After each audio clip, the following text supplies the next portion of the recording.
لیکن یہ کہ مطلوب یہ ہے کہ زیادہ سے زیادہ راتیں آباد ہوں، زیادہ سے زیادہ راتوں میں ذکر ہو، عبادت ہو، دعا ہو، اس لیے اس کو مخفی رکھا گیا۔ یہ حکمت ہے۔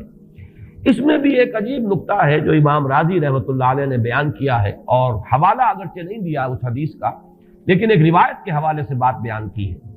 کہ اس کے ظاہر نہ کرنے میں بھی اللہ کی ایک شفقت اور رحمت ہے بندوں کے حق میں، اس لیے کہ اس کی قدر جتنی زیادہ ہے اتنی ہی اس کی ناقدری پر سزا ہوگی۔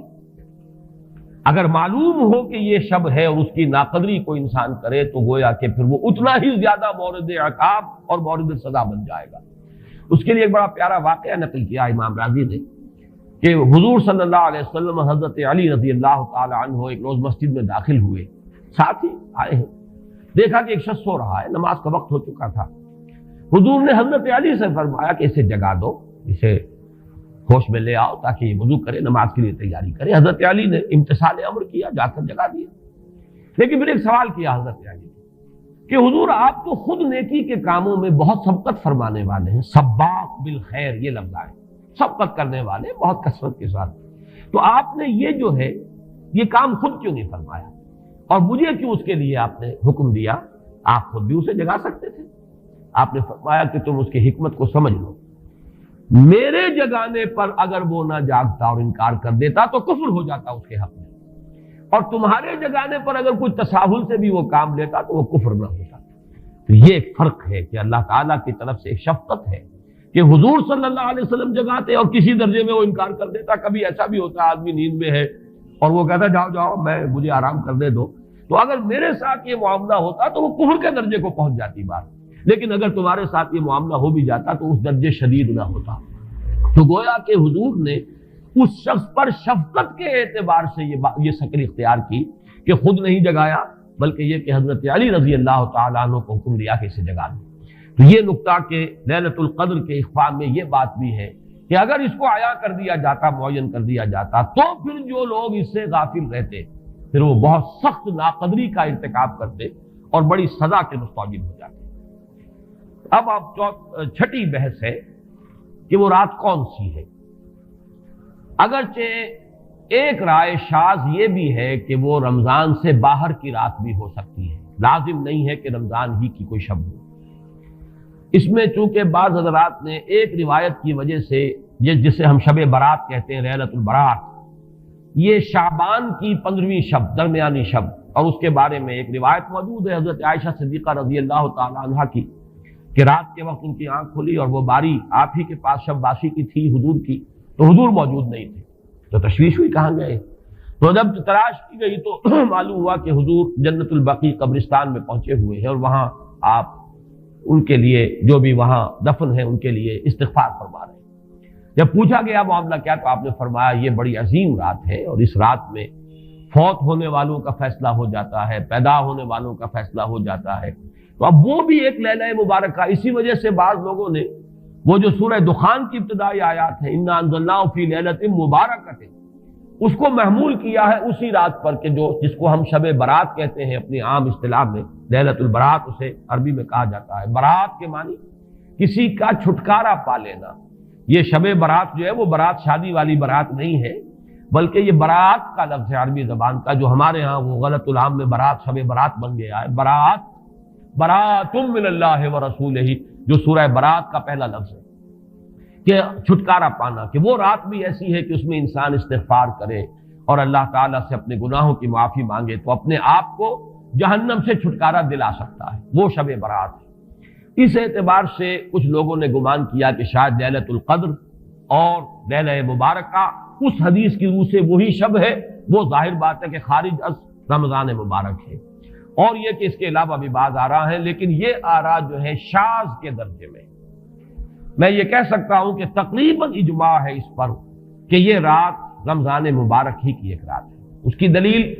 ایک تو یہ کہ القرآن یفسر بعضہ بعضا کے اصول کے مطابق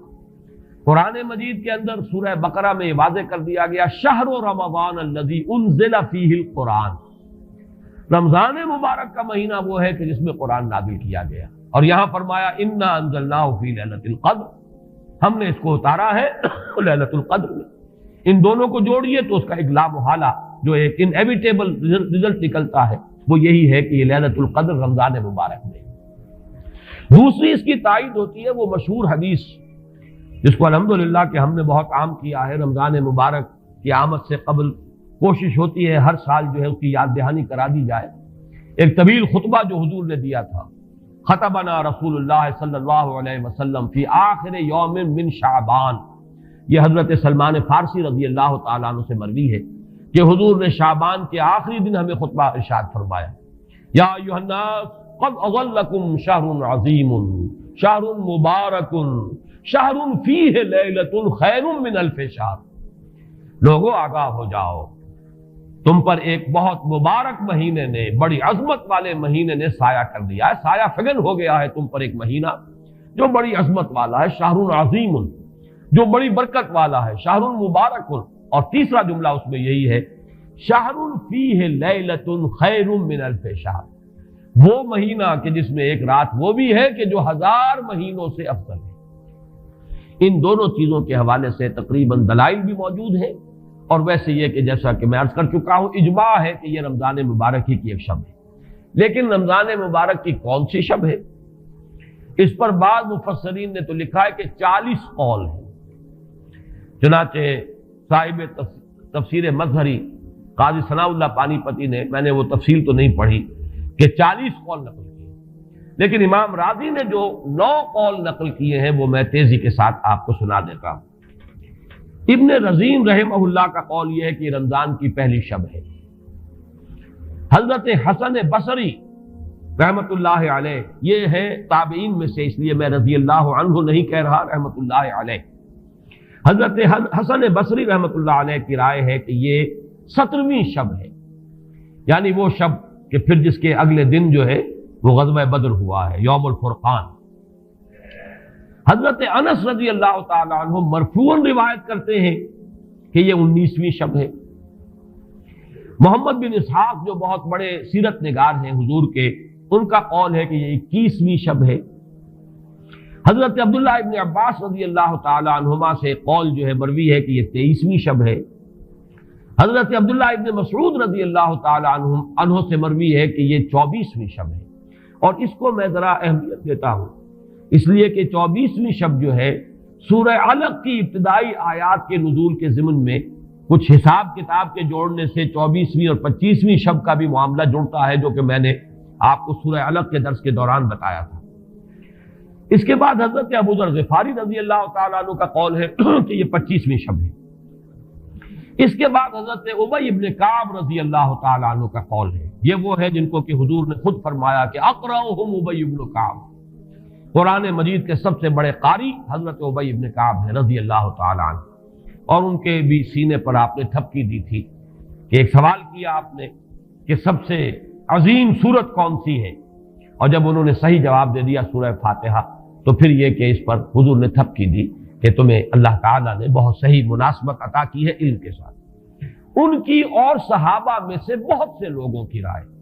یہاں تک کہ یہ کہا جا سکتا ہے کہ بقیہ اقوال جو ہیں وہ شاذ کے درجے میں ہیں، اور یہ گویا کہ اگر اجماع نہ کہا جائے تو بہت حد تک اتفاق کے درجے میں ہے کہ یہ 27ویں شب ہے۔ اور اس 27ویں شب کے ضمن میں حضرت عبداللہ ابن عباس سے ایک روایت میں پہلے آپ کو بتا چکا ہوں کہ 23ویں شب،